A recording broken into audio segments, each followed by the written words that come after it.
PSL start होने से पहले ही बैड न्यूज आ गई है। आज की इस वीडियो में हम सिर्फ अपडेट्स नहीं बल्कि उनके पीछे के रीजंस डिस्कस करेंगे। पीएसएल 2026 की 5 सबसे बड़ी बैड न्यूज। लेकिन उससे पहले अगर आपने अभी तक चैनल सब्सक्राइब नहीं किया तो सब्सक्राइब कर लो, क्योंकि यहाँ आपको मिलती है सिर्फ न्यूज नहीं बल्कि डीप एनालिसिस। और वीडियो को लाइक जरूर करो, क्योंकि आपकी सपोर्ट ही मुझे मोटिवेट करती है। और एक दफा फिर मैं आपको रिमाइंड कर दूं कि मेरे चैनल पर आपको मिलता है real cricket breakdown, surface level बात नहीं बल्कि वो एनालिसिस जो हर किसी को समझ नहीं आता। सबसे पहली अपडेट, पीएसएल 2026 का शेड्यूल। ऑफिशियली लीग 26 मार्च से स्टार्ट हो रही है, लेकिन इस दफा मैचेस सिर्फ लाहौर और कराची तक लिमिटेड कर दिए गए। अब सरफेस पर ये एक लॉजिस्टिकल डिसीजन लगता है, लेकिन अगर आप इसे डेप्थ में देखें तो ये एक्चुअली रिस्क मैनेजमेंट स्ट्रेटेजी है। मल्टी सिटी टूर्नामेंट का मतलब होता है ज्यादा ट्रेवल, ज्यादा फ्यूल कंजम्पशन, ज्यादा सिक्योरिटी डिप्लॉयमेंट। और करंट फ्यूल क्राइसिस के कॉन्टेक्स्ट में पीसीबी ने अपना ऑपरेशनल फुटप्रिंट ड्रास्टिकली रिड्यूस कर दिया है। ये डिसीजन शॉर्ट टर्म स्टेबिलिटी के लिए सही हो सकता है, लेकिन लॉन्ग टर्म में पीएसएल के नेशनल कनेक्ट को वीकन करता है, क्योंकि पीएसएल की असली स्ट्रेंथ ये थी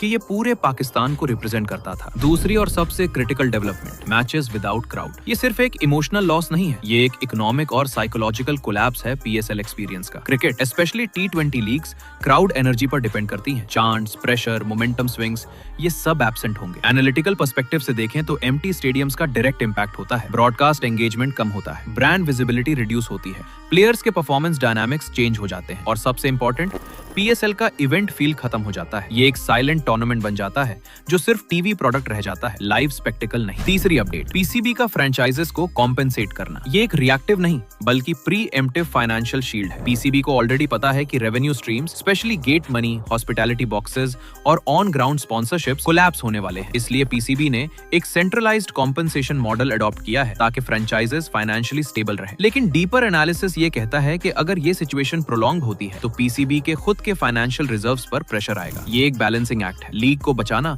वर्सेस फाइनेंशियल सस्टेनेबिलिटी मेंटेन करना। चौथी update, ticket refunds with in 72 hours. Surface पर ये एक फैन फ्रेंडली डिसीजन लगता है, लेकिन इसके पीछे ट्रस्ट मैनेजमेंट स्ट्रेटेजी काम कर रही है। पीसीबी ये इंश्योर करना चाहता है कि फैंस का कॉन्फिडेंस ब्रेक ना हो, क्योंकि वंस ट्रस्ट लूज होता है उसे रीबिल्ड करना बहुत मुश्किल होता है। लेकिन एक और एंगल भी है, इंस्टेंट रिफंड्स का मतलब है इमीडिएट कैश आउटफ्लो। ये short term liquidity pressure create करता है जो ऑलरेडी क्राइसिस सिचुएशन में एक एडिशनल चैलेंज बन जाता है। पांचवी और सिंबॉलिक लेवल पर सबसे बड़ी bad news, opening ceremony cancel. PSL की ओपनिंग सेरेमनी सिर्फ एक शो नहीं होती, ये लीग की आइडेंटिटी होती है। ये ग्लोबल ब्रांडिंग मोमेंट होता है जहां पाकिस्तान अपनी सॉफ्ट इमेज वर्ल्ड को दिखाता है। इसका कैंसिल होना सिर्फ एक इवेंट कैंसिल होना नहीं बल्कि पीएसएल के नैरेटिव का वीकन होना है। ये बताता है कि प्रायोरिटी सर्वाइवल है, स्पेक्टिकल नहीं। और अब सबसे क्रिटिकल और सेंसिटिव पॉइंट, रिपोर्ट्स ये इंडिकेट कर रही हैं कि जियोपॉलिटिकल सिचुएशन का डायरेक्ट इंपैक्ट पीएसएल पर पड़ रहा है, और इसी वजह से बहुत से इंटरनेशनल और कुछ लोकल प्लेयर्स भी पीएसएल 2026 को खैराबाद कह रहे हैं। ये सिर्फ अवेलेबिलिटी इशू नहीं है, ये परसेप्शन इशू है। जब प्लेयर्स किसी लीग से विड्रॉ करते हैं तो उसका मतलब होता है कि रिस्क परसेप्शन इंक्रीज हो गया है, चाहे वो ट्रैवल हो, सिक्योरिटी हो या scheduling conflicts global cricket calendar के साथ। और अगर ये ट्रेंड कंटिन्यू करता है तो पीएसएल की कॉम्पिटिटिव क्वालिटी और ग्लोबल रेपुटेशन दोनों इंपैक्ट हो सकती हैं। तो अब सबसे बड़ा सवाल, कौन कौन से प्लेयर्स पीएसएल 2026 नहीं खेल रहे, कौन से बिग नेम्स मिसिंग है और इसका टीम्स के बैलेंस पर क्या इफेक्ट पड़ेगा? इस पर मैं एक डिटेल्ड एनालिटिकल वीडियो ला रहा हूं जहां हम स्क्वाड बाय स्क्वाड ब्रेकडाउन करेंगे, इसलिए चैनल को सब्सक्राइब जरूर कर लो, क्योंकि नेक्स्ट वीडियो मिस की तो आप पीएसएल का रियल पिक्चर समझ ही नहीं पाओगे।